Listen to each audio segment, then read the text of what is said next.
What's up, everybody? This is Michael Davis, Adriel Black, the Professor, Women Wrestling. Welcome to my review. Wow, Women Wrestling Season 4, Episode 26, right here in the PW Zone. They're not wasting any time. We got a monstrous main matchup in this episode. We got 2 second matches that you could be the same match if you really think about it. And we have a match that announced this episode that's happened for the first time ever. They bring back memories for a lot of you WWE fans. So, all that being said, let's talk about episode 26. So, wow.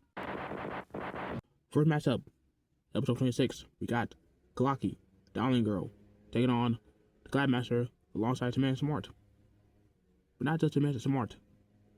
During this whole season of WoW, we had this new group debuting called the Lightning.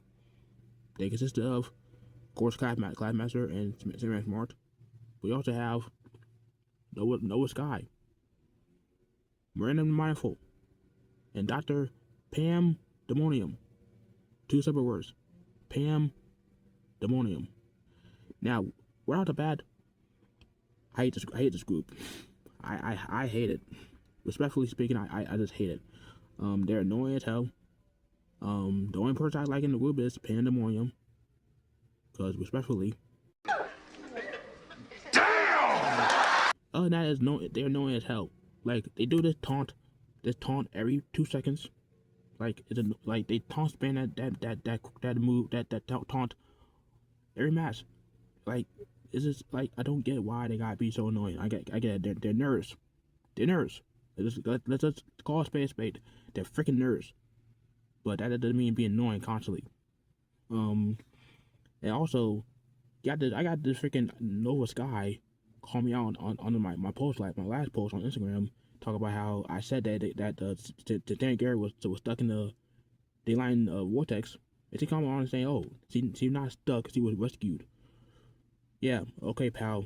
Anyway, long story short, this matchup was not just a 1-on-1 match. It was one. It was 4 versus 1. Cause it was Kalaki versus the line, like 5 seconds in. Got Miranda Rifle, aka FKA Miranda Mirage. Yet they changed her gimmick, so she's no longer the magician. She just I don't know how to describe her gimmick, but she's part of the group now, and she now Miranda Rifle. Okay, but she gets the wall early on. Nova Sky gets the wall early on, trying to attack Kalaki. Soon the bell rings. Meanwhile, you have Dr. Pandemonium reading a book. And it's just like, it was all Classmaster the whole matchup until like the last minute of the matchup, last like 2 minutes of the match. Kalaki trying to get the ball rolling.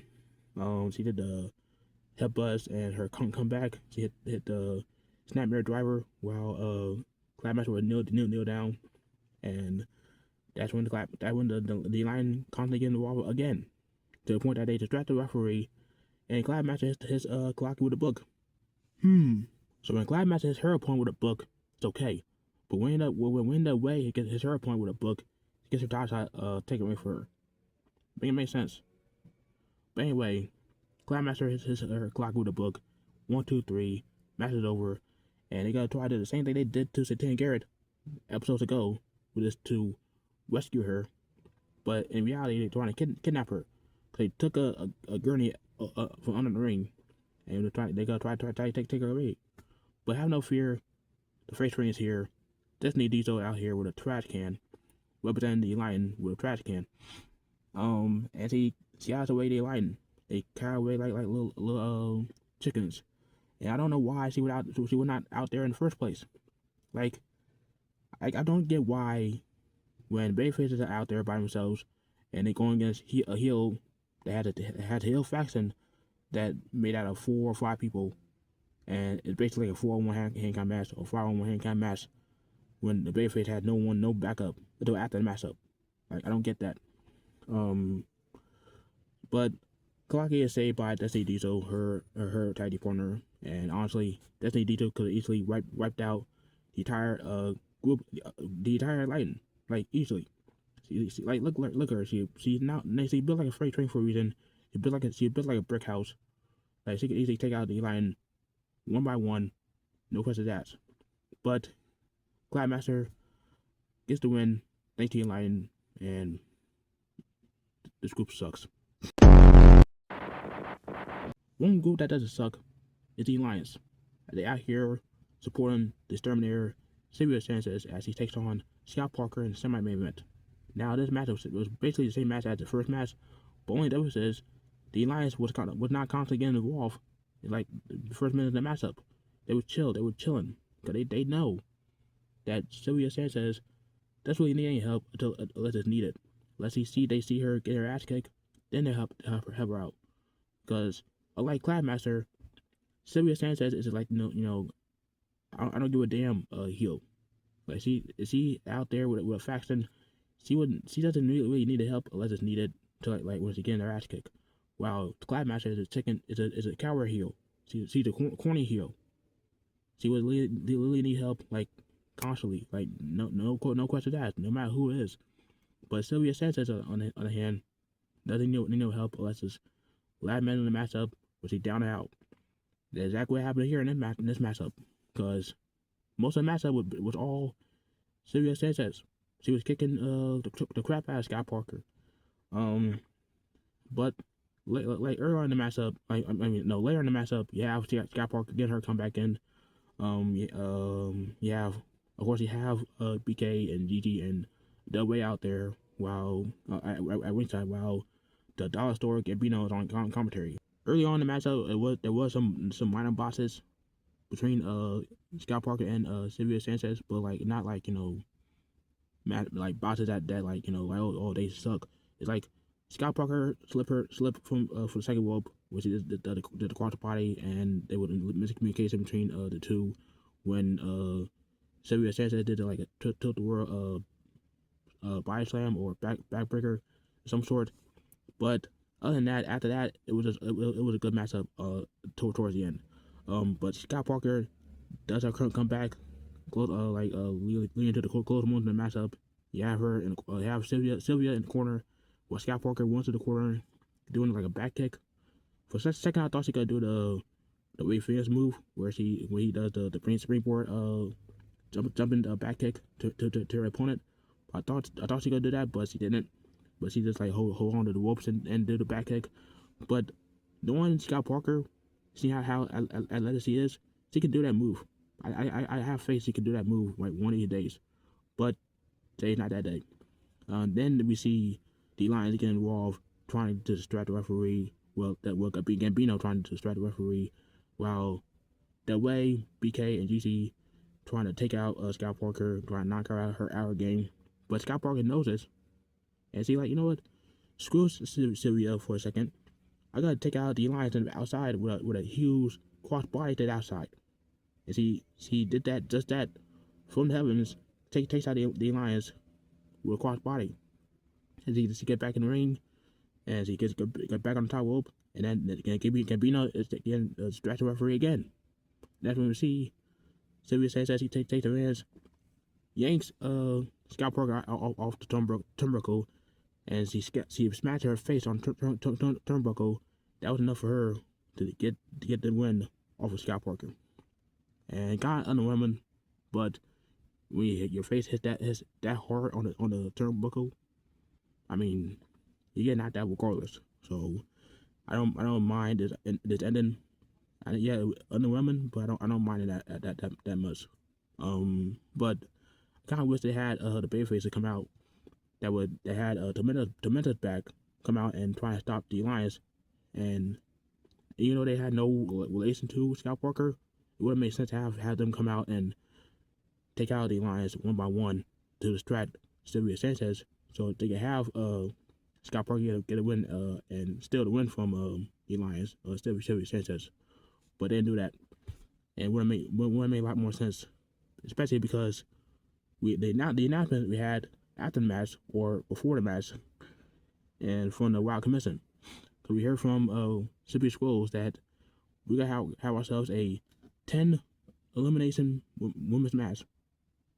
Basically, a 5-on-5 traditional Survivor Series match, elimination match, involving the Alliance, Tormenta, Singer Spice, Lil J Boogie, and Gabrielle Cruz.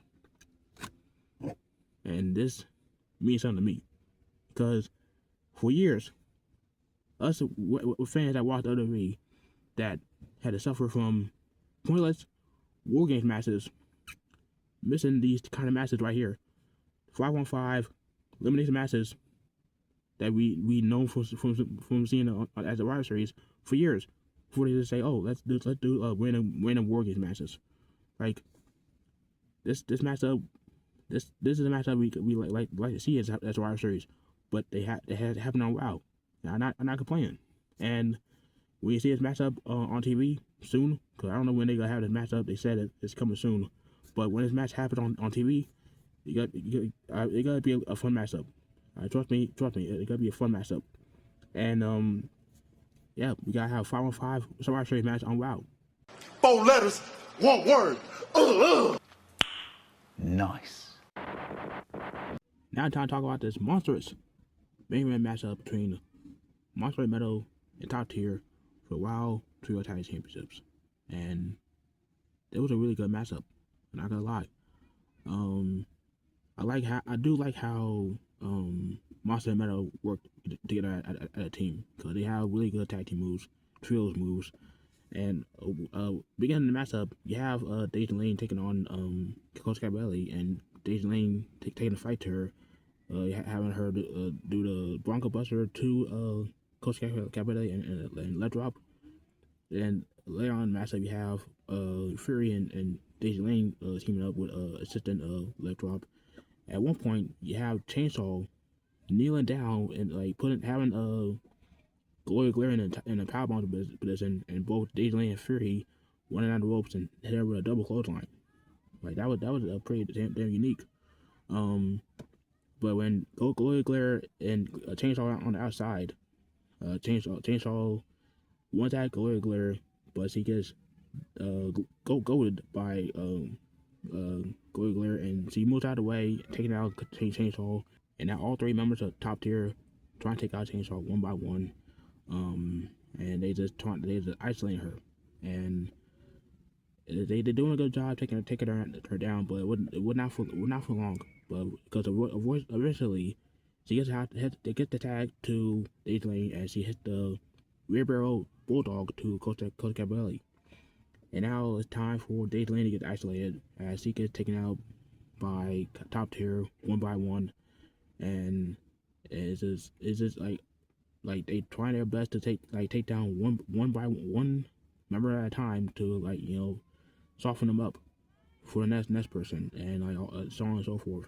To try to do that with Chainsaw, they couldn't do that, so they tried to do it with Deja Lane, the smaller person in the matchup. But eventually, Fury does get the hot tag. They take out all 3 members of the top tier. She hit the clothesline to I think it was Candy Crush, and it's just the sky high, not the no pop on me, freaking idiot, Nigel. Dummy, yeah. While Chainsaw and Deja Lane got knocked out of the ring by Top Tier, they tried to have a trio finisher to Fury, but Fury moves out of the way, leading to Gloria Glare to do a double codebreaker. Look pretty damn cool on both Candy Crush and Coach Cabelli by mistake, leading them knocked out on the outside. That leads to Gloria Glare being all alone as Chainsaw and Fury and Deja Lane are stalking her like a prey, like the zombies you see in freaking Walking Dead.